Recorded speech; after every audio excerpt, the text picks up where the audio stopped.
ಪ್ರಸಿದ್ಧವಾದದ್ದು 3 ಭಾಷ್ಯಗಳು ಭಗವದ್ಗೀತೆಗೆ. ಒಂದು ಶಂಕರಾಚಾರ್ಯರದ್ದು, ಒಂದು ರಾಮಾನುಜಾಚಾರ್ಯರದ್ದು, ಒಂದು ಮಧ್ವಾಚಾರ್ಯರದ್ದು. 3 ಆಚಾರ್ಯರು ಬರೀತಾರೆ. ಹೌದು. ನೀವು ಹೇಳ್ತಾ ಇದ್ರೆ ಕೇಳಿದ್ರೆ ಭಯ ಆಗ್ತಾ ಇದೆ ನಮಗೆ. ಇಷ್ಟೊಂದೆಲ್ಲ ತಿಳ್ಕೊಂಡಿದ್ದೀರಲ್ಲ ಅಂತ ಅಂದ್ರೆ ಅಲ್ಲ, ಎಷ್ಟೊಂದು ತಿಳ್ಕೊಳ್ಳೋದು ಇದೆ ಅಂತಲ್ಲ ಅಂತಾನೆ ಹೇಳೋದಲ್ವಾ ಸರ್? ಹೌದು. ಎಷ್ಟೊಂದು ಎಷ್ಟು ಹೌದು. ನನ್ನ ಆಫೀಸಿನ ಗೋಡೆ ಮೇಲೂ ಈ ಮೇಲ್ಬೇರು ಕೆಳಚಿಗುರು ಆಗಿರುವ ಅಶ್ವತ್ಥದ ಚಿತ್ರ ಬಿಡಿಸ್ಕೊಂಡಿದ್ದೀನಿ. ಮೇಲೆ ಬೇರೆಯವರು ಅಂದರೆ ನಿಮಗೆ ಬದುಕನ್ನು, ಈಗ ನಾನು ಮಾತಾಡ್ತಿದ್ದೀನಿ ಅನ್ನೋದಕ್ಕೆ ಅರ್ಥ ನನಗೆ ಪರಮಾತ್ಮ ಅರ್ಥ ಆಗಿದ್ದಾನೆ ಅಂತೇನೂ ಅಲ್ಲ. ಮಾಹಿತಿ ಅಷ್ಟೇ ಇಲ್ಲಿ ವಿನಿಮಯ ಆಗ್ತಾ ಇರೋದು. ಯಾವಾಗ ಇದು ಅನುಭವಕ್ಕೆ ಬರುತ್ತೋ ಆಗ ನಿಜವಾದ ಅರಿವು ಬರೋದು. ನೀವು ಹೇಳ್ತಿರ್ಬೇಕು ಅನಿಸ್ತಾ ಇತ್ತು, ಕೊನೆಗೂ ಎಲ್ಲ ಅರಿವು ಬಂದರೆ ಅಂದರೆ ಈಗೆಲ್ಲ ನಮಗೆ ಗೊತ್ತಾದ್ಮೇಲೆ ಮಾತಾಡೋದು ನಿಲ್ಲಿಸ್ಬಿಡ್ತೀವ ನಾವು ಅಂತ.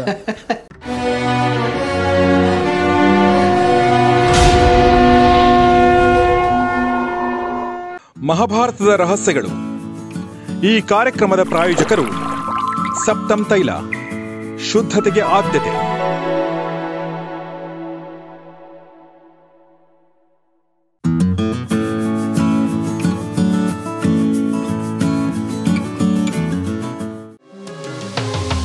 ಈ ಕಾರ್ಯಕ್ರಮದ ಸಹ ಪ್ರಾಯೋಜಕರು CA Dayanand Bongale stock market training institute, Rajajinagar, Bengaluru.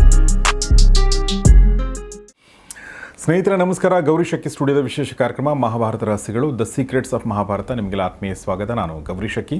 ನಮ್ಮೊಂದಿಗಿದ್ದಾರೆ ವಿದ್ವಾನ್ ಜಗದೀಶ್ ಶರ್ಮಾ ಸಂಪ ಸರ್. ನಿಮಗೆ ಸ್ವಾಗತ, ನಮಸ್ಕಾರ ಸರ್ ಕಾರ್ಯಕ್ರಮಕ್ಕೆ. ನಮಸ್ತೆ. ನಾವು ಮಹಾಭಾರತದ ಗೀತ ಪರ್ವ ಅಂದರೆ ಭಗವದ್ಗೀತೆಯ ಪರ್ವ ಈ ಅಧ್ಯಾಯದಲ್ಲಿದ್ದೀವಿ. ಭಗವದ್ಗೀತೆಯಲ್ಲಿ 18 ಅಧ್ಯಾಯಗಳಿದೆ ಮತ್ತು ಈಗ ನಾವು 15ನೇ ಅಧ್ಯಾಯದಲ್ಲಿದ್ದೀವಿ. ಅಂದರೆ ಇನ್ನು 3 ಅಧ್ಯಾಯಗಳ ಮುಗಿದ್ರೆ ಭಗವದ್ಗೀತೆ ಪೂರ್ಣಗೊಳ್ಳುತ್ತೆ. ಅದಾದಮೇಲೆ ಬಹುಶಃ ನಾವು ಯುದ್ಧದ ಕಡೆ ಹೋಗ್ಬೋದು ಅನ್ಸುತ್ತೆ.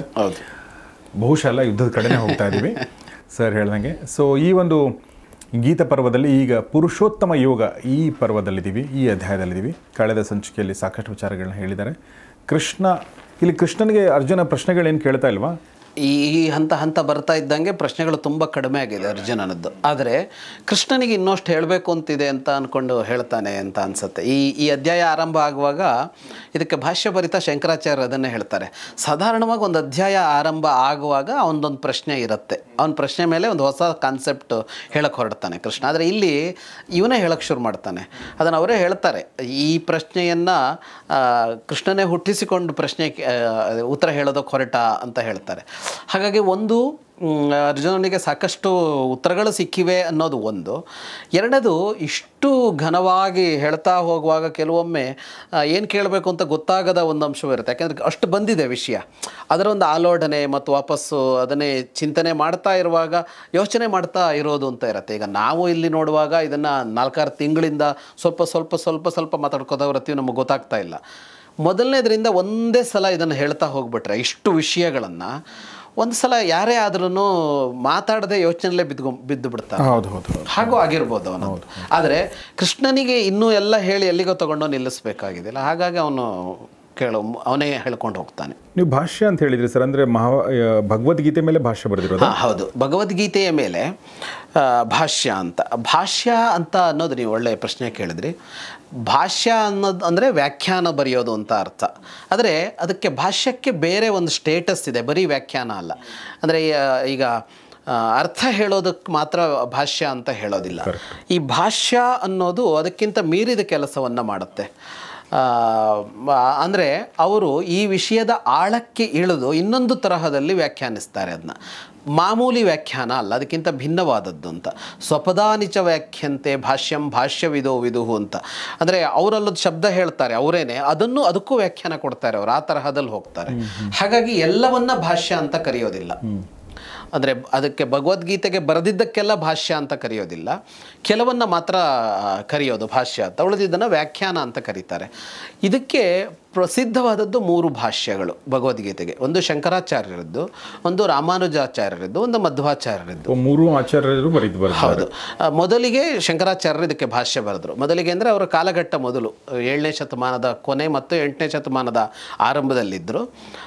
ಮೊದಲ ಬಾರಿಗೆ ಭಗವದ್ಗೀತೆಗೆ ಶಂಕರಾಚಾರ್ಯರು ಭಾಷ್ಯ ಬರೀತಾರೆ. ಅದಕ್ಕಿಂತ ಮೊದಲು ಭಗವದ್ಗೀತೆಗೆ ಇಷ್ಟು ಮಟ್ಟದ ಸ್ಥಾನಮಾನ ಇತ್ತಾ ಇಲ್ವಾ ಗೊತ್ತಾಗೋದಿಲ್ಲ, ಉಲ್ಲೇಖ ಅಷ್ಟು ಬರೋದಿಲ್ಲ. ಉಪನಿಷತ್ತಿಗೆ ಇತ್ತು. ಅಂದರೆ ಇದನ್ನೇ ಹೇಳುವ ಉಪನಿಷತ್ತುಗಳನ್ನು ಓದ್ತಾ ಇದ್ರು, ಬ್ರಹ್ಮಸೂತ್ರಗಳನ್ನು ಓದ್ತಾ ಇದ್ರು, ವ್ಯಾಸರು ಬರೆದಿದ್ದನ್ನು. ಪ್ರಧಾನವಾಗಿ ಉಪನಿಷತ್ತು ಓದ್ತಾ ಇದ್ರು. ಇದು ಭಗವದ್ಗೀತೆ ಮಹಾಭಾರತದ ನಡುವೆ ಇತ್ತು. ಈ ತರಹದ ಎಷ್ಟೋ ಗೀತೆಗಳಿವೆ. ಗೀತೆ ಇದೊಂದೇ ಅಲ್ಲ, ಭಗವದ್ಗೀತೆ ಅಂತ ಇದನ್ನು ಕರೆದಿದ್ದೆ ಅದಕ್ಕೆ. ಅವಧೂತ ಗೀತೆ ಇದೆ, ಅಷ್ಟಾವಕ್ರ ಗೀತೆ ಇದೆ, ಪುರಾಣ, ಮಹಾಭಾರತ, ರಾಮಾಯಣಗಳಲ್ಲಿ ಎಷ್ಟೋ ಗೀತೆಗಳಿವೆ. ಇಂಥದ್ದು ಅಧ್ಯಾತ್ಮವನ್ನು ಹೇಳುವ ಗೀತೆಗಳಿವೆ. ಅಂಥದ್ದೇ ಒಂದು ಗೀತೆಯಾಗಿತ್ತು ಇದು ಅಷ್ಟೇ. ಇಲ್ಲೇನೆ ಕೃಷ್ಣ ಹೇಳೋದು ಅನುಗೀತೆ ಅಂತ ಮಹಾಭಾರತದಲ್ಲಿ ಇನ್ನೊಂದು ಬರುತ್ತೆ, ಅನುಗೀತೆ ಅಂತ ಮುಂದೆ ಬರುತ್ತೆ. ಯುದ್ಧ ಎಲ್ಲ ಮುಗಿದ ಮೇಲೆ ಅರ್ಜುನ ಹೇಳ್ತಾನೆ, ನೀನು ಹೇಳಿದ್ದು ಅವತ್ತು ಯುದ್ಧದ ಸಂದರ್ಭದಲ್ಲಿ ಹೇಳಿದ್ದು ಎಲ್ಲದೂ ನೆನಪಿಲ್ಲ, ಇನ್ನೊಮ್ಮೆ ಹೇಳು ಅಂತ ಹೇಳ್ತಾನೆ. ಆಗ ಕೃಷ್ಣ ಅವನಿಗೆ ಬೈದು ಮತ್ತೆ ಹೇಳ್ತಾನೆ, ಅದು ಮತ್ತೆ ವಾಪಸ್ ಬರಲ್ಲ, ಅವತ್ತು ಹೇಳಿದ್ದು ಅವತ್ತು ಹೋಯ್ತು, ಮತ್ತೆ ಹೇಳೋದಕ್ಕೆ ನನಗೂ ಸಾಧ್ಯ ಇಲ್ಲ, ಮರ್ತ್ಕೊಂಡ್ಬಿಟ್ಟಿಲ್ಲ ಅಂತ ಬೈತಾನೆ ಕೃಷ್ಣ. ಬೈದು ಮತ್ತೆ ಅನುಗೀತೆ ಅಂತ ಹೇಳ್ತಾನೆ. ಇದಕ್ಕಿಂತ ವಿಸ್ತಾರ ಇದೆ ಇದು ಅನುಗೀತೆ. ಆದರೆ ಅದು ಪ್ರಸಿದ್ಧವಾಗಲೇ ಇಲ್ಲ. ಯಾಕೆ ಅಂದರೆ ಇದು ಅದ್ಭುತವಾಗಿ ಮೂಡಿ ಬಂದಿದೆ. ಕೃಷ್ಣನೇ ಅರ್ಜುನಿಗೆ ಹೇಳಿದ್ನಲ್ಲ ಆ ಸಂದರ್ಭದಲ್ಲಿ ಬಂದಿದ್ದು ಅಂತ. ಕೆಲವು ಸಲ ಹಾಗೇನೆ ವಿಷಯ ಗೊತ್ತಿದೆ ಅನ್ನುವ ಕಾರಣಕ್ಕೆ ಅದು ಎಲ್ಲ ಸಲವೂ ಅಷ್ಟು ಚೆನ್ನಾಗಿ ಬಂದಿರೋದಿಲ್ಲ. ಒಂದು ಸಲ ಯಾವಾಗಲೂ ಹೇಳಿದಾಗ ಅದ್ಭುತವಾಗಿ ಬಂದ್ಬಿಟ್ಟಿರುತ್ತೆ. ಹಾಗೆ ಕೃಷ್ಣನಿಗೂ ಹಾಗೆ ಆಗಿದೆ. ಅದು ಆ ಸಂದರ್ಭ, ಆ ಸನ್ನಿವೇಶ ಅದೇನೋ ಕೂಡಿ ಬಂದಿತ್ತು, ಇಷ್ಟು ಚೆನ್ನಾಗಿ ಬಂದ್ಬಿಡ್ತು ಅಂತ. ಶಂಕರಾಚಾರ್ಯರು ಅನುಗೀತೆ ಕೂಡ ಭಗವದ್ಗೀತೆನೇ. ಇಲ್ಲೇನಿದೆಯೋ ಇದನ್ನೇ ಹೇಳ್ತಾನೆ, ಇನ್ನೂ ವಿಸ್ತಾರವಾಗಿ ಹೇಳ್ತಾ ಹೋಗ್ತಾನೆ. ಇನ್ನೂ ವಿಸ್ತಾರವಾಗಿ ಹೇಳ್ತಾನೆ. ಅದು ಮೂಲ ಭಾರತದಲ್ಲಿ ಅದು ಇದೆ. ಹೌದಾ? ಅದು ಇದೆ. ಇದಕ್ಕೆ ಶಂಕರಾಚಾರ್ಯರು ಭಾಷ್ಯ ಬರೆದ್ರು. ಅದಾದ ಮೇಲೆ ಒಂದು 200 ವರ್ಷದ ನಂತರ ರಾಮಾನುಜರು ಬಂದರು, ಅವರು ಭಾಷ್ಯ ಬರೆದ್ರು. ಆಮೇಲೆ ಇನ್ನೊಂದು 100-200 ವರ್ಷದ ನಂತರ 12ನೇ ಶತಮಾನದಲ್ಲಿ ಮಧ್ವಾಚಾರ್ಯರು ಬಂದರು, ಅವರು ಭಾಷ್ಯ ಬರೆದ್ರು. ಇದಕ್ಕೆ 3 ಜನರ ಭಾಷ್ಯದಲ್ಲಿ ಸ್ವಲ್ಪ ವ್ಯತ್ಯಾಸ ಇದೆ. ಅಂದರೆ ಇದರ ಒಟ್ಟು ಗುರಿ ಏನು ಅನ್ನೋದರಲ್ಲಿ 3 ಸಿದ್ಧಾಂತಗಳಿವೆ. ಎಲ್ಲದೂ ವ್ಯತ್ಯಾಸ ಅಲ್ಲ. ಅಂದರೆ ಒಟ್ಟು ಭಗವದ್ಗೀತೆ ಅದ್ವೈತವನ್ನು ಹೇಳುತ್ತೆ ಅಂತ ಶಂಕರಾಚಾರ್ಯರು ಹೇಳ್ತಾರೆ. ಅಂದರೆ ಜೀವ ಮತ್ತು ಪರಮಾತ್ಮ ಬೇರೆ ಬೇರೆ ಅಲ್ಲ, ಒಂದೇ ಅನ್ನೋದನ್ನು ಹೇಳುತ್ತೆ ಗೀತೆ ಅಂತ ಶಂಕರಾಚಾರ್ಯರು ಹೇಳುತ್ತಾರೆ.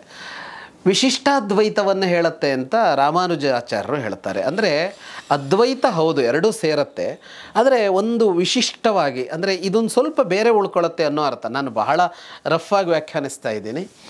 ಅಂದರೆ ಹಾಗಂದ್ರೆ ಏನು ಅನ್ನೋದಕ್ಕೆ ಇಷ್ಟೇ ಅಲ್ಲ, ಅದು ಅಂದರೆ ಸಾಧಾರಣ ಅರ್ಥ ಮಾಡ್ಕೊಳ್ಳೋದಾದರೆ. ಹಾಗಾಗಿ ಅವರು ವಿಶಿಷ್ಟಾದ್ವೈತವನ್ನು ಹೇಳ್ತಾ ಇದೆ ಇದು ಅಂತ ಹೇಳಿದ್ರು.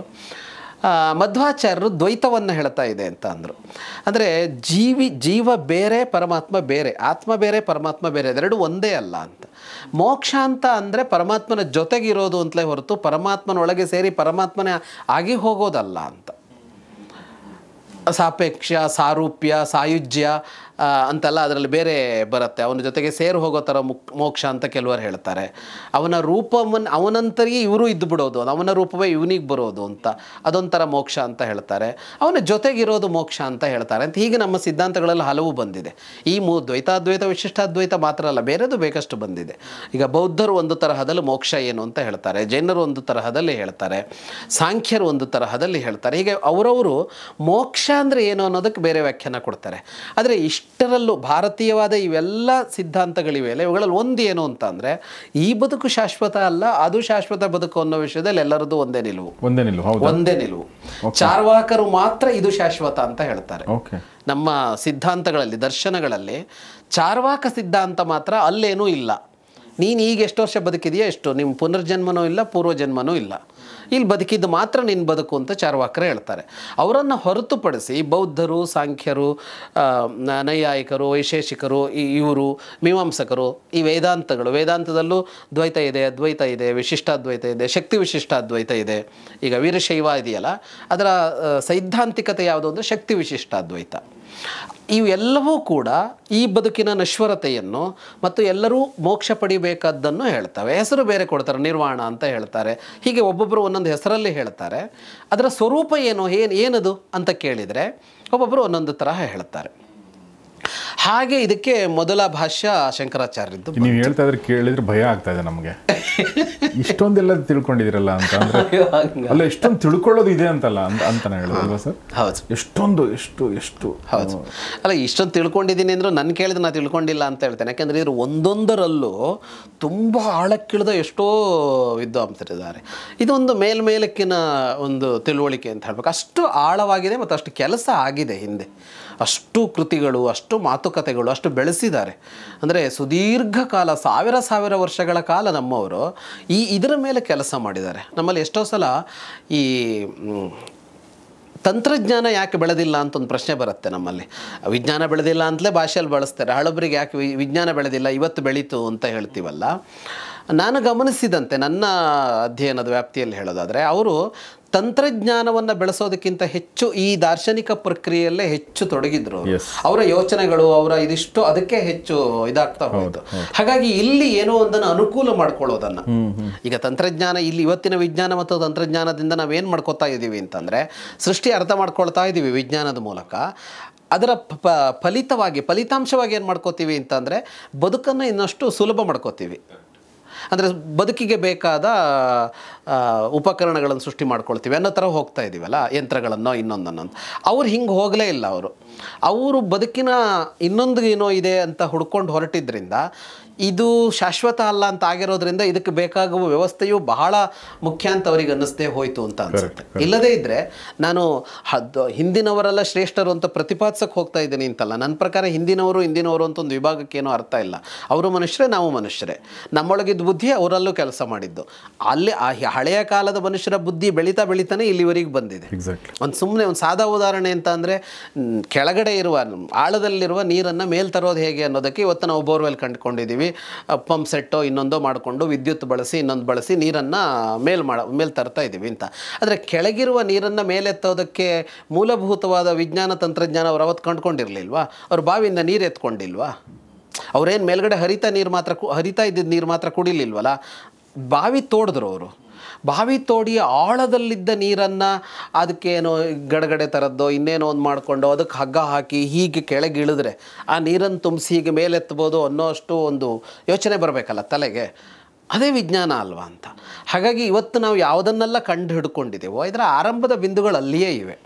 ಬಟ್ ನನಗಂದ್ರೆ ಈ ವಿಚಾರಕ್ಕೆ ಸಂಬಂಧಪಟ್ಟಂತೆ ಅದು ತುಂಬಾ ಕ್ರೂಡ್ ಆಯ್ತು, ತುಂಬಾ ಬೇಸಿಕ್ ಆಯ್ತು. ಅದು ಈಗ ಸೊಫಿಸ್ಟಿಕೇಟೆಡ್ ಆಗಿದೆ. ತುಂಬಾ ಅಂದ್ರೆ ಬಟನ್ ಒತ್ತಿದ್ರೆ ಸಾಕು ನೀರು ಬರುತ್ತೆ ಅಲ್ಲ. ಅದಕ್ಕೆ ನಾವು ಹೋಲಿಕೆ ಮಾಡಕ್ ಸಾಧ್ಯ ಇಲ್ಲದೆ ಇರೋಷ್ಟು ಬೆಳೀತು. ಆದರೆ ಇಲ್ಲಿ ಅವತ್ತಿನ ಮನುಷ್ಯನೂ ಯೋಚಿಸಿದ್ದ, ಇವತ್ತಿನ ಮನುಷ್ಯನೂ ಯೋಚಿಸಿದ್ದಾನೆ. ಬಟ್ ನೀವು ಹೇಳ್ದಂಗೆ ನಾವು ಇದ್ರ ಬಗ್ಗೆ ಜಾಸ್ತಿ ಗಮನ ಕೊಡದೇ ಇರೋದ್ರಿಂದ ನಾವು ಆ ವಿಚಾರದಲ್ಲಿ ನಾವು ತುಂಬಾ ಮುಂದೆ ಹೋಗಿದ್ವಿ. ಈ ವಿಚಾರದಲ್ಲಿ ಕಂಪೇರಿಟಿವ್ಲಿ ನಾವು ಹಿಂದೆ ಉಳಿದ್ವಿ. ಅಷ್ಟಕ್ಕೆ ಸಾಕು ನಿಲ್ಸ್ಕೊಂಡ್ರು ಅವರು ಅಂತ.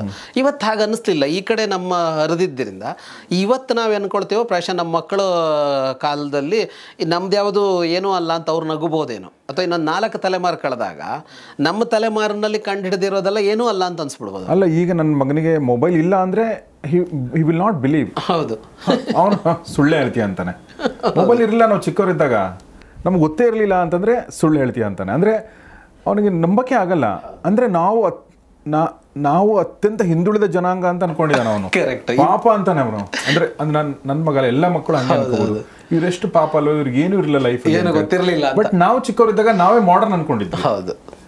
ಸೊ ಹಾಗೆ ಅಂದ್ರೆ ನಾನು ಇದೇ ಪಾಯಿಂಟ್ ಹೇಳ್ತಿರೋದು ಏನಂದರೆ, ಇವತ್ತು ಮೊಬೈಲಿನ ಆವಿಷ್ಕಾರ ಆಗುವಾಗ ಹಿಂದೆ ದೂರವಾಣಿ ಇದೆ, ಟೆಲಿಫೋನಿನ ಆವಿಷ್ಕಾರ ಇದೆ. ಟೆಲಿಫೋನಿನ ಆವಿಷ್ಕಾರದ ಹಿಂದೆ ಇನ್ನೇನೋ ಒಂದಿದೆ ಅಲ್ವಾ? ಹಿಂಗೆ ಅದು ಬೆಳೀತಾ ಹೋಯ್ತು. ಈ ಮೊಬೈಲ್ ಏನೂ ಅಲ್ಲ ಅಂತ ಆಗ್ಬಿಡತ್ತೇನೋ ಇನ್ನೊಂದೆರಡು ತಲೆಮಾರು ಕಳೆಯುವ ಗೊತ್ತಿಲ್ಲ. ಇವತ್ತು ಮೊಬೈಲ್ ದೊಡ್ಡ ತಂತ್ರಜ್ಞಾನ ಅಂದ್ಕೊಂಡಿರ್ತೀವಲ್ಲ, ಅದಲ್ಲದೇ ಏನೋ ಆಗ್ಬೋದು ಅಂತ. ಹಾಗೆ ಈ ಹಳೆಯದು ಹೊಸದು ಅನ್ನೋದಕ್ಕಿಂತ ಮನುಷ್ಯ ಹೀಗೆ ಹುಡ್ಕೊಂಡು ಹೋಗ್ತಾನೆ ಅನ್ನೋದೇ ಮುಖ್ಯ. ಆಮೇಲೆ ಇನ್ನೂ ಒಂದು ಅದರಲ್ಲಿ ಸೇರಿಸ್ಬೋದಾದ ಅಂಶ ಅಂತಂದರೆ, ಅಂದರೆ ಒಂದು 2000 ವರ್ಷಗಳ ಇತಿಹಾಸವನ್ನು ನಾವು ತೆಗೆದುಕೊಂಡ್ರೆ ಅತ್ಯಂತ ಹೆಚ್ಚು ಅಭಿವೃದ್ಧಿ ಆಗಿರೋದೇ ಕಳೆದ 1 ಶತಮಾನ 2 ಶತಮಾನದಲ್ಲಿ. 20ನೇ ಶತಮಾನದಲ್ಲಿ ಆದಷ್ಟು ತಂತ್ರಜ್ಞಾನ ಅಭಿವೃದ್ಧಿ ಮತ್ತು ಇನ್ವೆನ್ಷನ್ಗಳು ಯಾವ ಶತಮಾನದಲ್ಲೂ ಆಗಿರಲಿಲ್ಲ. ಅಂದ್ರೆ ಒಂದೇ ಸಲ ಅದು ಸ್ಫೋಟಗೊಳ್ಳೋದಿಲ್ಲ, ಮನುಷ್ಯನ ಬುದ್ಧಿ ಮತ್ತೆ ಸ್ಫೋಟಗೊಳ್ಳೋದಂತಾರಲ್ಲ, ಆ ಸ್ಫೋಟಗೊಳ್ಳುವಿಕೆ ಆಗಿದ್ದು 20ನೇ ಶತಮಾನದಲ್ಲಿ. ಇನ್ನೂ ಆ ಸ್ಫೋಟಗೊಳ್ತಾನೆ ಇದೆ, ಅದು ಕಂಟಿನ್ಯೂ ಆಗ್ತಾ ಇದೆ. ಇನ್ನೂ ಏನೇನು ಬರುತ್ತೆ. ಹೌದು, ಅದಕ್ಕೆ ನನಗನ್ಸೋದು ಒಂದು ಕಾರಣ ಏನಂದರೆ, 20ನೇ ಶತಮಾನದ ಮನುಷ್ಯ ಅವನ ಬುದ್ಧಿ ಹರಿತಾ ಇರುವ ದಾರಿ ತಿರುಗಿಸಿದ ಅಂತ ಅನ್ಸುತ್ತೆ ನನಗೆ. ಅಂದರೆ ಈ ತರಹದ ಯೋಚನೆಗಳಲ್ಲಿ ಇದ್ದದ್ದನ್ನು ಅವನು ಇಲ್ಲಿಗೆ ತಿರುಗಿಸಿದ ಅಂತ. ಆಗ ಏನಾಯಿತು ಅಂದರೆ, ಅದೇ ಪ್ರಖರ ಬುದ್ಧಿಯೇ, ಅಷ್ಟು ಪ್ರಖರವಾದ ಬುದ್ಧಿ ಮನುಷ್ಯನಿಗೆ ಯಾವತ್ತೂ ಇತ್ತು. ಆ ಪ್ರಖರವಾದ ಬುದ್ಧಿ ಇಲ್ಲಿ ಕೆಲಸ ಮಾಡ್ತೀಗ ಅಂತ. ಎಲ್ಲಿ ಕೆಲಸ ಮಾಡ್ತಾನೆ ಅನ್ನೋದ್ರ ಮೇಲೆ ಇದೆ ಅಲ್ವಾ ಅಂತ. ಈ ವಿಜ್ಞಾನಿಗಳು ಯಾರೋ ಕುಳಿತುಕೊಂಡು ಅಲ್ಲೆಲ್ಲೋ ಮಾಡ್ತಾ ಇದ್ದಾರೆ, ನಾವು ಇಷ್ಟನ್ನು ಅನುಭವಿಸ್ತಾ ಇದ್ದೀವಿ. ಎಷ್ಟು ಹೆಚ್ಚು ಬುದ್ಧಿವಂತರು ಆ ಕ್ಷೇತ್ರದಲ್ಲಿ ತೊಡಗಿಸ್ಕೊಳ್ತಾ ಹೋಗ್ತಾರೋ ಅಷ್ಟು ಸೌಲಭ್ಯ ನಮಗೆ ಸಿಗ್ತಾ ಹೋಗುತ್ತೆ. ಹಾಗಾಗಿ ಇದಕ್ಕೆ ತೊಡಗಿಸಿದ ಮನುಷ್ಯ 20ನೇ ಶತಮಾನದಲ್ಲಿ. ಅದನ್ನು ಆಧುನಿಕ ವಿಜ್ಞಾನದ ಹರಿಕಾರರು ಅಂತ ಯಾರು ಆರಂಭದಲ್ಲಿದ್ದಾರೆ ಅವರು ಆ ಕೆಲಸ ಗಟ್ಟಿ ಮಾಡಿಬಿಟ್ರು. ಅಂದರೆ ಇಡೀ ಮನುಷ್ಯನ ಯೋಚನೆಯ ದಾರಿಯನ್ನು ತಿರುಗಿಸಿದರು. ಹಾಗಾಗಿ ಇಷ್ಟೆಲ್ಲ ಆಯಿತು ಅಂತ ಅನ್ಸುತ್ತೆ. ನಾವು ಭಾಷ್ಯಗಳು ಇತ್ಯಾದಿಗಳ ಬಗ್ಗೆ ಮಾತಾಡ್ತಾ ಇದ್ವಿ, ಒಂದು ಸೈದ್ಧಾಂತಿಕ. ಸೊ ಒಟ್ಟಿನಲ್ಲಿ ಅಂದರೆ ಆ 3 ಜನ ಆಚಾರ್ಯರು ತಮ್ಮ ನಿಲುವುಗಳೇನಿದ್ದು, ತಾವು ಪ್ರತಿಪಾದಿಸಿದ ಏನು ತತ್ವಗಳಿತ್ತು ಆ ತತ್ವಗಳಿಗೆ ಭಗವದ್ಗೀತೆನ ಫಿಟ್ ಮಾಡೋಕ್ಕೆ ಟ್ರೈ ಮಾಡಿದ್ರು ಬೇಸಿಕಲಿ. ಇಲ್ಲ, ಹಂಗೂ ಹೇಳೋಕ್ಕಾಗಲ್ಲ. ಅಂದರೆ ಅದಕ್ಕಿಂತ ಮೊದಲು ಅವರು ಏನು ಅವರ ಸಿದ್ಧಾಂತ ಇದನ್ನೇ ಮಾಡಿಲ್ಲ, ಇಲ್ಲ. ಇದನ್ನ ನೋಡಿದಾಗ ಅವರಿಗೆ ಇದು ಅದನ್ನು ಹೇಳ್ತಾ ಇದೆ ಅಂತ ಅನ್ನಿಸ್ತು. ಉಪನಿಷತ್ತು, ಬ್ರಹ್ಮಸೂತ್ರ ಮತ್ತು ಇದನ್ನು ಅವರು ಅಧ್ಯಯನ ಮಾಡಿದಾಗ ಅವರು 3 ಜನಕ್ಕೆ ಇದು ಮತ್ತು ಇವುಗಳ ಆಧಾರದಲ್ಲಿ ಅವರು ಹಿಂದಿನ ಸಾಹಿತ್ಯಗಳನ್ನು ಅವಲೋಕಿಸ್ತಾ ಬಂದರು.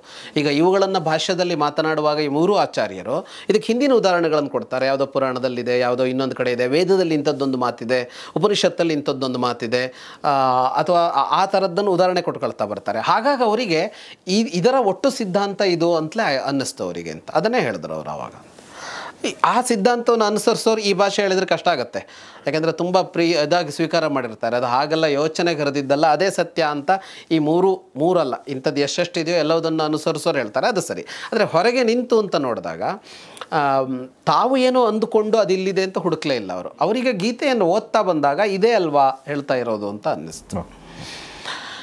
ಹಾಗೆ ಇಲ್ಲಿ ಪುರುಷೋತ್ತಮ ಯೋಗದಲ್ಲಿ ಇನ್ನೊಂದು ತರಹದಲ್ಲಿ ಕೃಷ್ಣ ಹೇಳ್ತಾ ಹೋದ. ಅಶ್ವತ್ಥ ಅನ್ನುವ ಒಂದು ಇದನ್ನು ಕೊಟ್ಟ ಅವನು. ಅದನ್ನು ನಾವು ಒಂದು ಸಿಂಬಾಲಿಕ್ಕಾಗಿಯೂ ಅದನ್ನು ಯೋಚಿಸ್ಬೋದು. ಅಶ್ವತ್ಥ ಅನ್ನೋದನ್ನು ಒಂದು ಸಿಂಬಾಲಿಕ್ಕಾಗಿಯೂ ಬದುಕನ್ನು ನೋಡ್ಬೋದು. ಹಾಗಾಗಿ ನನಗೆ ಈ ಚಿತ್ರ ಭಾಳ ಇಷ್ಟದ ಚಿತ್ರ. ಅಶ್ವತ್ಥದ ಚಿತ್ರ ಇದೆಯಲ್ಲ, ಇದು ಭಾಳ ಇಷ್ಟದ ಚಿತ್ರ. ನನ್ನ ಆಫೀಸಿನ ಗೋಡೆ ಮೇಲೂ ಈ ಮೇಲ್ಬೇರು ಕೆಳಚಿಗುರು ಆಗಿರುವ ಅಶ್ವತ್ಥದ ಚಿತ್ರ ಬಿಡಿಸ್ಕೊಂಡಿದ್ದೀನಿ. ಮೇಲೆ ಬೇರೆಯವರು ಅಂದರೆ ನಿಮಗೆ ಬದುಕನ್ನು ಕಣ್ಣಿಗೆ ಕಟ್ಟಿದಂತೆ ತೋರಿಸ್ಬಿಡತ್ತೆ ಇದಂತ. ಅಂದರೆ 2 ಅರ್ಥದ ಅಶ್ವತ್ಥ. ಒಂದು, ಇದು ಪರಮಾತ್ಮನಿಂದ ವಿಸ್ತಾರ ಆಯಿತು ನಮ್ಮ ಬದುಕು ಅಂತ ಹೇಳುವ ಒಂದು ಅಶ್ವತ್ಥದ ಕಲ್ಪನೆ. ಇನ್ನೊಂದು, ನಮ್ಮದೇ ಕರ್ಮಗಳು ನಮ್ಮನ್ನು ಇಲ್ಲಿಗೆ ತಂದು ನಿಲ್ಲಿಸಿವೆ ಅನ್ನುವ ಒಂದು ಅಶ್ವತ್ಥ ಅಂತ. ಅಂದರೆ ಮೊದಲ ಅಶ್ವತ್ಥದ ಪರಿಕಲ್ಪನೆಯಲ್ಲಿ ನಾವೀಗ ಎಲ್ಲಿದ್ದೀವೋ ಇಲ್ಲಿಂದ ಹೋಗಿ ಆ ಬೇರಿಗೆ ತಲುಪಬೇಕು ಅಂತ ಹೇಳುತ್ತೆ. 2ನೇ ಅಶ್ವತ್ಥ ಆದರೆ ಈ ಮರವನ್ನು ಕಡ್ದಾಕ್ಬಿಡು ಅಂತ ಹೇಳುತ್ತೆ. ಹಾಗಾಗಿ ಇದು ಭಾಳ ಒಳ್ಳೆ ಸಿಂಬಾಲಿಕ್ಕಾಗಿ ಸಿಗುತ್ತೆ. ಅಧ್ಯಾತ್ಮವನ್ನು ಯೋಚಿಸಿ ಬದುಕೋರಿಗೆ ತುಂಬ ಒಳ್ಳೆಯ ಸಂಕೇತ ಇದು. ಹೀಗೆ ಅಶ್ವತ್ಥವನ್ನು ಹೇಳ್ತಾ ಅವನು ಪುರುಷ ಅಂತ ಒಂದು ತರ್ತಾನೆ. ಇದು ಪುರುಷೋತ್ತಮ ಯೋಗ ಅಂತ ಹೇಳೋದಕ್ಕೆ ಹೊರಡ್ತಾನಲ್ಲ, ಪುರುಷೋತ್ತಮ ಯೋಗವನ್ನು ಹೇಳ್ತಾನೆ. ಒಂದು ಇವರಿಗೆ ಶ್ರೋತೃಗಳಿಗೆ ಹೇಳೋದು, ನಾವು ಮೊದಲಿಂದ ಹೇಳ್ತಾ ಇದ್ದೀವಿ, ಭಗವದ್ಗೀತೆಯ ಅಷ್ಟು ಶ್ಲೋಕವನ್ನು ನಾವು ವ್ಯಾಖ್ಯಾನಿಸ್ತಾ ಇಲ್ಲ ಈ ಗೀತಾ ಪರ್ವದ ನಮ್ಮ ಇದರಲ್ಲಿ. ನಾವು ಆಯ್ದ ಅಂಶಗಳನ್ನು, ಆಯ್ದ ಕಾನ್ಸೆಪ್ಟ್ಗಳನ್ನು ಹೇಳ್ಕೊಂಡು ಹೋಗಿದ್ದೀವಿ. ಹಾಗಾಗಿ ಇದರ ಹಿಂದೆ, ಇದರ ಮಧ್ಯೆ, ಇದರ ಮುಂದೆ ಇನ್ನೂ ಬೇರೆ ಬೇರೆ ಶ್ಲೋಕಗಳು ಹಾಗೆ ಉಳ್ಕೊಳ್ತವೆ. ಆದರೆ ಪ್ರಧಾನವಾಗಿ ಅವನು ಏನು ಹೇಳಿದ್ನೋ ಅಷ್ಟು ಸಿದ್ಧಾಂತ ಹೇಳ್ಕೊಂಡು ಬಂದಿದ್ದೀವಿ.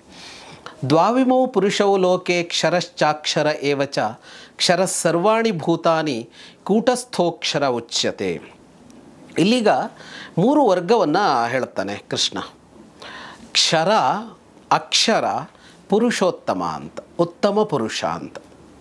ಕ್ಷರ, ಅಕ್ಷರ, ಪುರುಷೋತ್ತಮ ಅಥವಾ ಉತ್ತಮ ಪುರುಷ. ಪುರುಷೋತ್ತಮ ಅನ್ನೋದಕ್ಕಿಂತ ಅವನಿಲ್ಲಿ ಉತ್ತಮ ಪುರುಷ ಅಂತ ಹೇಳಿದಾನೆ, ಪುರುಷೋತ್ತಮ ಅಂತ ಹೇಳಿದ್ದಾನೆ. ಪುರುಷೋತ್ತಮ ಯೋಗ ಆಗಿದ್ದು ಅದಕ್ಕೆ 3 ವಿಭಾಗ ಮಾಡಿ ತೋರಿಸ್ತಾನೆ ಇನ್ನೊಮ್ಮೆ ಈ ಬದುಕನ್ನು. ದ್ವಾವಿಮೌ ಪುರುಷೌ ಲೋಕೆ. ಈ ಜಗತ್ತಿನಲ್ಲಿ 2 ಪುರುಷರಿದ್ದಾರೆ. ನಾವು ಪುರುಷ ಅನ್ನೋದಕ್ಕೆ ಹಿಂದಿನ ಸಂಚಿಕೆಯಲ್ಲಿ ನೋಡಿದ್ವಿ, ನೀವು ಕೇಳಿದ್ರಿ ಆ ಪ್ರಶ್ನೆಯನ್ನು, ಉತ್ತರ ನೋಡಿದ್ವಿ. ಇಮೌ ದೌ ಪುರುಷೌ ಲೋಕೆ. ಇಲ್ಲಿ 2 ಪುರುಷರಿದ್ದಾರೆ. ಇಲ್ಲಿ ಒಬ್ಬ ಕ್ಷರ ಪುರುಷ, ಇನ್ನೊಬ್ಬ ಅಕ್ಷರ ಪುರುಷ. ಕ್ಷರ ಪುರುಷ, ಅಕ್ಷರ ಪುರುಷ. ಕ್ಷರ ಅಂತ ಅಂದರೆ ಸವೆದು ಹೋಗೋದು, ನಶಿಸಿ ಹೋಗೋದು ಅಂತ ಅರ್ಥ. ಅಕ್ಷರ ಅಂದರೆ ನಶಿಸದೇ ಇರೋದು ಅಂತ ಅರ್ಥ, ಹಾಳಾಗದೇ ಇರೋದು, ಕರಗಿ ಹೋಗದೇ ಇರೋದು ಅಂತ ಅರ್ಥ. ಅಕ್ಷರ ಅಂದರೆ ಕ್ಷೀಣವಾಗದೇ ಇರೋದು, ಕ್ಷಯವಾಗದೇ ಇರೋದು ಅಂತ. ಅಕ್ಷಯ, ಅಕ್ಷರ ಎಲ್ಲ ಅದೇ ಅರ್ಥದ್ದು. ಒಂದು ಕ್ಷರ ಇದೆ, ಒಂದು ಅಕ್ಷರ ಇದೆ. ಯಾವುದದು ಅಂದರೆ ಕ್ಷರ ಸರ್ವಾಣಿ ಭೂತಾನಿ. ಇಲ್ಲಿರುವ ಎಲ್ಲ ಜೀವಿಗಳಿವೆಯಲ್ಲ ಅವು ಕ್ಷರ, ಕ್ಷರ ಪುರುಷ. ಅಂದರೆ ಇವೆಲ್ಲವೂ ಪುರುಷಮಯವೇ. ಪುರುಷ ಅಂದರೆ ಗಂಡಸು ಅಂತಲ್ಲ, ಮತ್ತೆ ಹೇಳ್ತಾ ಇರೋದು ಆತ್ಮ, ಜೀವ ಅಂತ ಅರ್ಥದಲ್ಲಿ ಹೇಳ್ತಾ ಇರೋದು. ಪುರುಷೇತೆ ಅಂತ ಇಲ್ಲಿ ಬದುಕುವವರು ಅನ್ನೋ ಅರ್ಥ, ಇಲ್ಲಿ ವಾಸ ಮಾಡುವವರು ಅನ್ನೋ ಅರ್ಥದಲ್ಲಿ. ಒಂದು ಕ್ಷರಃ ಸರ್ವಾಣಿ ಭೂತಾನಿ, ಎಲ್ಲ ಜೀವಿಗಳು ಕ್ಷರ ಪುರುಷರೇ. ಕೂಟಸ್ಥಃ ಅಕ್ಷರ ಉಚ್ಯತೆ. ಕೂಟದಲ್ಲಿರುವವನು ಅಕ್ಷರ ಅಂತ. ಕೂಟ ಅಂದರೆ ಸಮೂಹ, ರಾಶಿ, ಗುಂಪು ಅಂತ ಅರ್ಥ. ನಾವು ಒಕ್ಕೂಟ ಅಂತ ಕರಿತೀವಲ್ಲ ಕನ್ನಡದಲ್ಲಿ. ಒಕ್ಕೂಟ ಅಂದರೆ ಒಂದೇ ಕೂಟ ಅಂತ, ಒಂದೇ ಗುಂಪು ಅಂತ ಅರ್ಥ. ಒಕ್ಕೂಟ ಅಂತ ಯಾವಾಗ ಬರುತ್ತೆ ಅಂದರೆ ಒಂದೇ ವಿಷಯಕ್ಕೆ ಸಂಬಂಧಿಸಿದ 3-4 ಸಂಘಗಳಿದ್ದು ಅವುಗಳನ್ನು ಸೇರಿಸ್ಕೊಂಡ್ರೆ ನಾವು ಒಕ್ಕೂಟ ಅಂತ ಕರಿತೀವಿ. ಅಂದರೆ ಗುಂಪುಗಳ ಸಮೂಹ. ಗುಂಪು ಅಂದರೆ ಒಂದು ಸಮೂಹ, ಅಂತಹ 10 ಗುಂಪುಗಳ ಸಮೂಹಕ್ಕೆ ಒಕ್ಕೂಟ ಅಂತ ಕರಿತೀವಿ, ಒಂದು ಕೂಟ ಅಂತ. NDA for example. ಹಾಗೆ ಅಂತ ಕರೆಕ್ಟ್. NDA, INDAA ಎಲ್ಲ ಇದೆಯಲ್ಲ, ಇದು ಒಕ್ಕೂಟ ಅಂತ ಕರೆಸಿಕೊಳ್ಳುತ್ತೆ. ಹಾಗೆ ಕೂಟ ಅಂದರೆ ಸಮೂಹ, ರಾಶಿ, ಗುಂಪು. ಕೂಟಸ್ಥ, ಈ ಕೂಟದಲ್ಲಿ ಇರುವವ ಅಕ್ಷರ ಅಂತ. ಅವನೊಬ್ಬ ಪುರುಷ ಇದ್ದಾನೆ ಅಂತ. ಒಬ್ಬ ಕ್ಷರ ಪುರುಷ, ಇನ್ನೊಬ್ಬ ಅಕ್ಷರ ಪುರುಷ ಅಂತ. ನಮಗೆ ಇವನೇ ಪರಮಾತ್ಮ ಅಂತ ಅನಿಸುತ್ತೆ. ಎಲ್ಲ ಜೀವಿಗಳು ಅಕ್ಷರ ಆದಮೇಲೆ ಅಕ್ಷರ ಯಾರು ಅಂದರೆ ಅವನು ದೇವರೇ ಅಲ್ವಾ, ಪರಮಾತ್ಮ ಅಲ್ವಾ ಅಂದರೆ, ಆದರೆ ಕೃಷ್ಣ ಹೇಳ್ತಾನೆ ಅದಲ್ಲ ಅಂತ. ಇನ್ನೊಂದು ಹೇಳ್ತಾನೆ ಅವನು, ಉತ್ತಮ ಪುರುಷ ಅನ್ಯ ಉತ್ತಮ ಪುರುಷಸ್ತ್ವನ್ಯ ಪರಮಾತ್ಮೇತ್ಯುದಾಹೃತ ಯೋ ಲೋಕತ್ರಯಮಾವಿಶ್ಯ ಬಿಭರ್ತ್ಯವ್ಯಯ ಈಶ್ವರ ಅಂತ. ಆದರೆ ಉತ್ತಮ ಪುರುಷ ಅಂತ ಒಬ್ಬ ಇದ್ದಾನೆ, ಅವನು ಬೇರೆಯವನೇ, ಈ ಎರಡಕ್ಕಿಂತ ಬೇರೆಯವನು.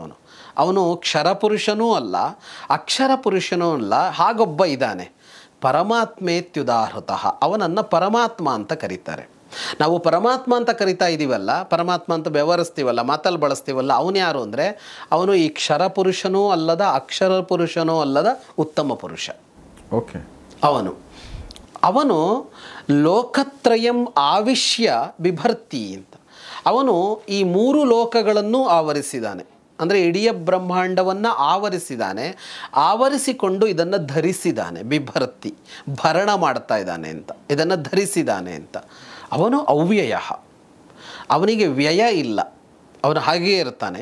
ಈಶ್ವರ, ಅವನೇ ಇದನ್ನು ಆಳ್ತಾ ಇದ್ದಾನೆ ಅಂತ, ಅವನೇ ಇದನ್ನು ಆಳ್ತಾ ಇದ್ದಾನೆ. ಕ್ಷರಪುರುಷ ಬೇರೆ, ಅಕ್ಷರ ಪುರುಷ ಬೇರೆ, ಉತ್ತಮ ಪುರುಷ ಬೇರೆ ಅಂತ 3 ಹೇಳ್ದ. ಪುರುಷೋತ್ತಮ ಯೋಗ ಹೇಳಕ್ಕೆ ಹೊರಟಿದ್ದು ಅದನ್ನು. ಯಸ್ಮಾತ್ ಕ್ಷರಂ ಅತೀತೋಹಂ ಅಕ್ಷರಾದಪಿ ಚೋತ್ತಮ ಅತೋಸ್ಮಿ ಲೋಕೆ ವೇದೇ ಚ ಪ್ರಥಿತಃ ಪುರುಷೋತ್ತಮ. ಇಲ್ಲಿ ಈ ಪುರುಷೋತ್ತಮ ಅಂದರೆ ನಾನೇ ಅಂತ ಹೇಳ್ತಾನೆ ಕೃಷ್ಣ. ನಾನೇ ಅಂದರೆ ಇಲ್ಲಿ ಅವನು ಪರಮಾತ್ಮ ಅಂತಲೇ ಹೇಳ್ಕೊಳ್ತಾ ಇರೋದು, ಪರಮಾತ್ಮನನ್ನು, ಅದು ನಾನೇ ಅಂತ. ಯಾಕೆ ಅಂತ ಅಂದರೆ, ನಾನು ಈ ಕ್ಷರವನ್ನು ದಾಟಿದವನು. ಯಸ್ಮಾತ್ ಕ್ಷರಂ ಅತೀತೋಹಂ, ಕ್ಷರ ಅಂತ ಇದೆಯಲ್ಲ, ಈ ಕ್ಷರ ಪುರುಷ ಅಂತ, ಇದನ್ನು ಮೀರಿದವನು ನಾನು. ಮತ್ತು ಅಕ್ಷರಾದಪಿ ಚ ಉತ್ತಮ, ಅಕ್ಷರ ಪುರುಷ ಅಂತ ಇದ್ದಾನಲ್ಲ, ಅವನಿಗಿಂತಲೂ ಮೇಲಿನವನು ನಾನು, ಅಕ್ಷರ ಪುರುಷನಿಗಿಂತಲೂ ಮೇಲಿನವನು. ಹಾಗಾಗಿಯೇ ನನ್ನನ್ನು ಪುರುಷೋತ್ತಮ ಅಂತ ಕರೀತಾರೆ ಅಂತ. ಅಥೋಸ್ಮಿ ಲೋಕೆ ವೇದೇ ಚ ಪ್ರಥಿತಃ ಪುರುಷೋತ್ತಮ ಅಂತ. ಲೋಕದಲ್ಲೂ ವೇದದಲ್ಲೂ ನನ್ನನ್ನು ಪುರುಷೋತ್ತಮ ಅಂತ ಕರೀತಾರೆ ಅಂತ. ವೇದದಲ್ಲಿ ಅಂತಂದರೆ ನಾವು ವೇದದ ಬಗ್ಗೆ ಹಿಂದೆ ನೋಡಿದ್ವಿ, ಆ ವೇದಗಳು ನನ್ನನ್ನು ಪುರುಷೋತ್ತಮ ಅಂತ ಕರೆದಿದ್ದಾರೆ. ಹಾಗೆಯೇ ಜನ ಕೂಡ ನನ್ನನ್ನು ಪುರುಷೋತ್ತಮ ಅಂತ ಕರೆದಿದ್ದಾರೆ ಅಂತ. ಅವನು ಪರಮಾತ್ಮ ಅಂತ, ಪುರುಷೋತ್ತಮ ಅಂತ. ಇದನ್ನು ಅರ್ಥ ಮಾಡ್ಕೊಳ್ಬೇಕಾಗಿದೆ. ಈ ಪುರುಷೋತ್ತಮ ತತ್ವ ಅಂತಿದೆಯಲ್ಲ, ಇದನ್ನು ಅರ್ಥ ಮಾಡ್ಕೊಳ್ಳಿ. ಅಕ್ಷರ ಪುರುಷ ಅಂತ ಇದಲ್ಲ, ಅವನು ಯಾರು ಅಂತ? ಈ ಅಕ್ಷರ ಪುರುಷ ಅಂತಂದರೆ ಆತ್ಮನನ್ನು ಹೇಳ್ತಾ ಇರೋದು.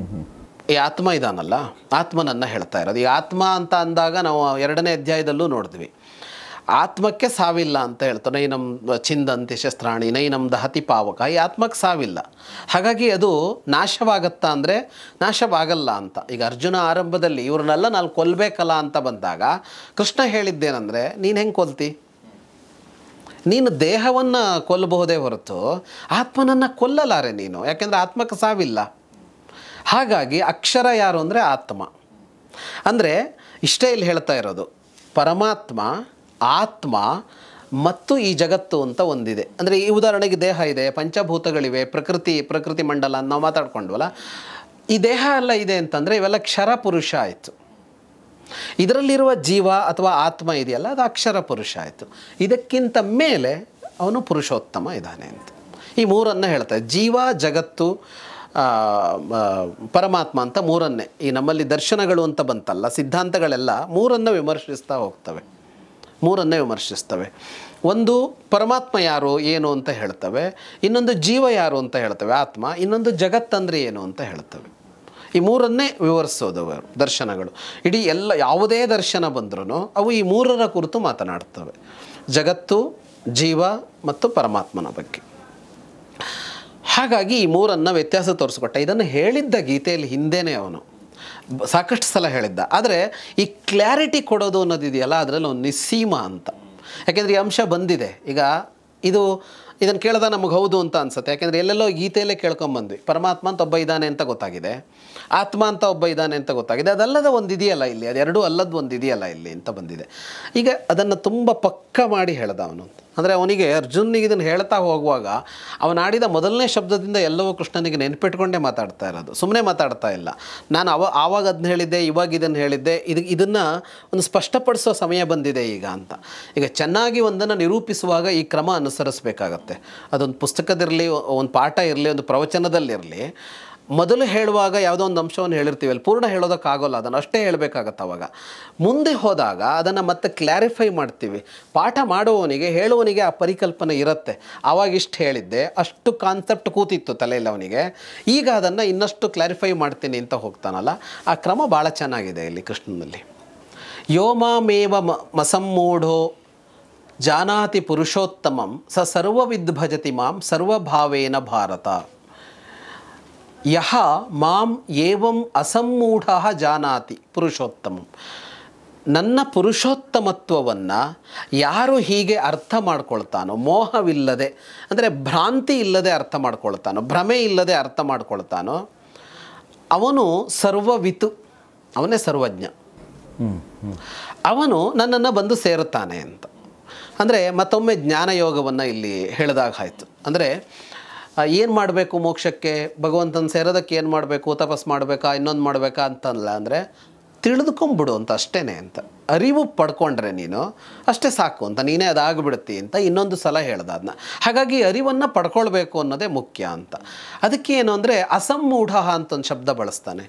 ಭ್ರಮೆ ಇಲ್ಲದೆ ಅರ್ಥ ಮಾಡ್ಕೊಳ್ಬೇಕು ಅಂತ. ಯಾಕೆಂದರೆ ಇದರಲ್ಲಿ ಭ್ರಮೆ ಬರುತ್ತೆ, ಎಷ್ಟು ಸಲ ಕೇಳಿದ್ರು ಮತ್ತೊಂಚೂರು ಕನ್ಫ್ಯೂಷನ್ ಉಳ್ಕೊಂಡ್ಬಿಡುತ್ತೆ ಇದರಲ್ಲಿ.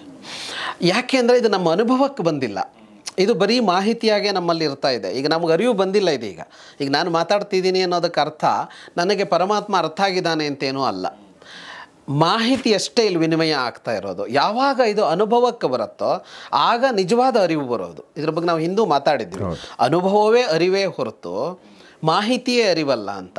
ಆದರೆ ನಾವು ಸಾಧಾರಣವಾಗಿ ಮಾಹಿತಿಯನ್ನು ಅರಿವು ಅಂತ ಹೊರಗಡೆ ವ್ಯವಹರಿಸ್ತೀವಿ, ಅದಲ್ವೇ ಅಲ್ವಾ ಅಂತ. ಈಗ ಗೌರಿಶಕ್ಕಿ ನನಗೆ ಗೊತ್ತಾಗೋದು ಯಾವಾಗ ಅಂದರೆ ಗೌರಿಶಕ್ಕಿ ಅವ್ರ ಜೊತೆ ನೋಡಿದಾಗ, ಮಾತಾಡಿದಾಗ, ಒಡನಾಡಿದಾಗ. ಅದಕ್ಕಿಂತ ಮೊದಲು ನಿಮ್ಮ ಹೆಸರು ಕೇಳಿದ್ದೇನೆ ನಾನು ಅಂತಂದಾಗ ಅದು ನನಗಿರೋ ಮಾಹಿತಿ, ಅದು ನಿಮ್ಮ ಬಗ್ಗೆ ಏನೋ ಒಂದಿಷ್ಟು ವಿಷಯ ಗೊತ್ತಿದೆ ಅಂತ.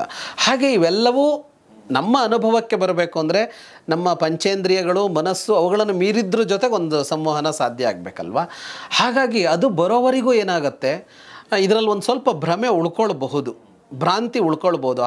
ಹೀಗ ಹಾಗಿರ್ಬೋದಾ, ಹೀಗಿರ್ಬೋದಾ ಅನ್ನೋ ಕನ್ಫ್ಯೂಷನ್ಗಳು ಉಳ್ಕೊಳ್ಬೋದು. ಯಾವಾಗ ಕ್ಲಿಯರಾಗಿ ಇದು ಗೊತ್ತಾಗುತ್ತೋ ಆಗ ಅವನು ಸರ್ವವಿತ್ ಆಗ್ತಾನೆ. ಸರ್ವವಿತ್, ಎಲ್ಲ ತಿಳ್ಕೊಂಡಾಗ ಆಗೋಯ್ತು ಅವನು ಅಂತ, ಎಲ್ಲವನ್ನೂ ತಿಳಿದಾಗ ಆಗೋಯ್ತು ಅಂತ. ಅವನು ಸರ್ವಭಾವೇನ ಮಾಂ ಭಜತಿ, ಅವನು ಎಲ್ಲ ಇದರಿಂದಲೂ ನನ್ನವನು ಆಗ್ತಾನೆ ಅಂತ ಪುರುಷೋತ್ತಮ ಯೋಗದ ಒಟ್ಟು ಸಾರ ಇದು. ಸೊ ಪುರುಷೋತ್ತಮ ಯೋಗ ಭಾಳ ಚೆನ್ನಾಗಿತ್ತು, ಭಾಳಷ್ಟು ಚರ್ಚೆ ಆಯಿತು ಇದರಲ್ಲಿ. ಹಾಗೆ ಕೆಲವೊಂದು ಪ್ರಶ್ನೆಗಳು ಉಳ್ಕೊಂಡಿದೆ, ಬಟ್ ಮುಂದೆ ಮಾತಾಡೋಣ. ಬಟ್ ಆದರೆ ಒಂದು ನೀವು ಹೇಳ್ತಿರ್ಬೇಕು ಅನ್ನಿಸ್ತಾ ಇತ್ತು, ಕೊನೆಗೂ ಎಲ್ಲ ಅರಿವು ಬಂದರೆ ಅಂದರೆ ಈಗೆಲ್ಲ ನಮಗೆ ಗೊತ್ತಾದ್ಮೇಲೆ ಮಾತಾಡೋದು ನಿಲ್ಲಿಸ್ಬಿಡ್ತೀವ ನಾವು ಅಂತ. ಖಂಡಿತವಾಗಿಯೂ ನಾವು ತುಂಬ ಸಂತರು, ಯೋಗಿಗಳನ್ನು ಬದುಕನ್ನು ನೋಡಿದಾಗ ಹಾಗೆ ಅನಿಸುತ್ತೆ, ಅವರು ಮೌನಿ ಆಗಿಬಿಡ್ತಾರೆ ಅಂತ. ಎಲ್ಲರೂ ಹಾಗಾಗ್ತಾರೆ ಅಂತಲ್ಲ, ಈ ಬದುಕಿನ ಜೊತೆಗೂ ಒಂದು ಈಗ ಕೃಷ್ಣನೇ ಇದ್ದಾನಲ್ಲ, ಅವನು ಎಷ್ಟು ಚೆನ್ನಾಗಿ ಬದುಕ್ಬಿಟ್ನಲ್ಲ. Correct correct. ಈಗ ಸೌಖ್ಯ ಅಂತ ತಗೊಂಡ್ರೆ, ಸುಖ ಅಂತ ನಾವು ಹೇಳ್ತೀವಲ್ಲ, ಸುಖದ ಪರಾಕಾಷ್ಠೆಯನ್ನು ಇಲ್ಲೂ ಅನುಭವಿಸಿದ್ನಲ್ಲ ಅವನು. ರಾಜ್ಯ ಇತ್ತು, ಸಂಪತ್ತಿತ್ತು, ಹೆಂಡತಿ, ಮಕ್ಕಳು, ಮೊಮ್ಮಕ್ಕಳು, ಬಟ್ಟೆ, ಸ್ನೇಹಿತರು, ಭಾಳ ಮುಖ್ಯವಾಗಿ ಸ್ನೇಹಿತರು, ಏನಿರಲಿಲ್ಲ ಅವನಿಗೆ. ಇದನ್ನು ಅವನು ಅನುಭವಿಸಿದ. ಅವನು ಇದರಿಂದ ಹಿಂದೆ ಹೋಗಲಿಲ್ಲ. ಹಾಗಾಗಿ ಎರಡೂ ಆಗ್ಬೋದು. ಬೇಡ ಇದು ಅಂತ ಒಬ್ಬನಿಗೆ ಅನ್ನಿಸಿದರೆ ಅವನು ಬಿಟ್ಟು ಹೋಗ್ಬೋದು. ಇದರನ್ನು ಆಸ್ವಾದಿಸ್ತಾ ಅದನ್ನು ಬದುಕು. ಇದರಲ್ಲಿ ಅದನ್ನು ಕಾಣೋಕ್ಕೆ ಬಂದುಬಿಟ್ರೆ ಆಗೋಯ್ತಲ್ಲ. ಈಗ ಇದೆಲ್ಲವೂ ಅದು ಅಂತಂದಾಗ ನಾನು ಇದರಲ್ಲೂ ಕಾಣ್ತೀನಿ ಅಂತಂದವನು ಇದ್ರ ಜೊತೆಗೆ ಬದುಕ್ತಾನೆ. ಇಲ್ಲ ನಾನು ಇದು ಯಾವುದರಲ್ಲೂ ಕಾಣಿಸಲ್ಲ ಅನ್ನೋವನು ಇದನ್ನು ಬಿಟ್ಟು ಬದುಕ್ತಾನೆ ಅಷ್ಟೇ. ಸೊ ಇದು ಪುರುಷೋತ್ತಮ ಯೋಗ 15ನೇ ಅಧ್ಯಾಯವನ್ನು ಮುಗಿಸಿದ್ವಿ. ಸೊ ಇದನ್ನು ಹೇಳಿಕೊಟ್ಟಂಥ ವಿದ್ವಾನ್ ಜಗದೀಶ್ ಶರ್ಮಾ ಸಂಪತ್ ಸರ್ಗೆ ಧನ್ಯವಾದಗಳು sir. Thank you very much. 16, 17, 18 3 ಅಧ್ಯಾಯಗಳು ಉಳ್ಕೊಂಡಿದೆ ಗೀತ ಪರ್ವದಲ್ಲಿ. ಸೊ ಅಲ್ಲಿಗೆ ಭಗವದ್ಗೀತೆಯ ಕೊನೆಯ ಹಂತಕ್ಕೆ ನಾವು ಬರ್ತಾಯಿದ್ದೀವಿ. ಮಧ್ಯೆ ಮಧ್ಯೆ ಸಣ್ಣ ಸಣ್ಣ ಗ್ಯಾಪ್ಗಳಾಗ್ತದೆ. ದಯವಿಟ್ಟು ನಮ್ಮನ್ನು ಕ್ಷಮಿಸಿ ನಿರಂತರವಾಗಿ ನೋಡ್ತಾ ಇರಿ ಮತ್ತು ಪ್ರಶ್ನೆಗಳನ್ನ ಕೇಳ್ತಾ ಇರಿ, ಸಂವಹನ ಮಾಡ್ತಾ ಇರಿ ಮತ್ತು ಶೇರ್ ಮಾಡ್ತಾ ಇರಿ ಅಂತ ಕೇಳ್ತಾ ಇವತ್ತಿನ ಈ ಎಪಿಸೋಡ್ ಮುಗಿಸ್ತಾ ಇದ್ದೀನಿ. ನೋಡ್ತಾ ಇರಿ ಗೌರಿ ಶಕ್ತಿ ಸ್ಟುಡಿಯೋ, ನೋಡ್ತಾ ಇರಿ ಮಹಾಭಾರತ ರಹಸ್ಯಗಳು, ಅಂದರೆ ದ ಸೀಕ್ರೆಟ್ಸ್ ಆಫ್ ಮಹಾಭಾರತ. ನಮಸ್ಕಾರ. ಮಹಾಭಾರತದ ರಹಸ್ಯಗಳು ಈ ಕಾರ್ಯಕ್ರಮದ ಪ್ರಾಯೋಜಕರು ಸಪ್ತಮ್ ತೈಲ, ಶುದ್ಧತೆಗೆ ಆದ್ಯತೆ.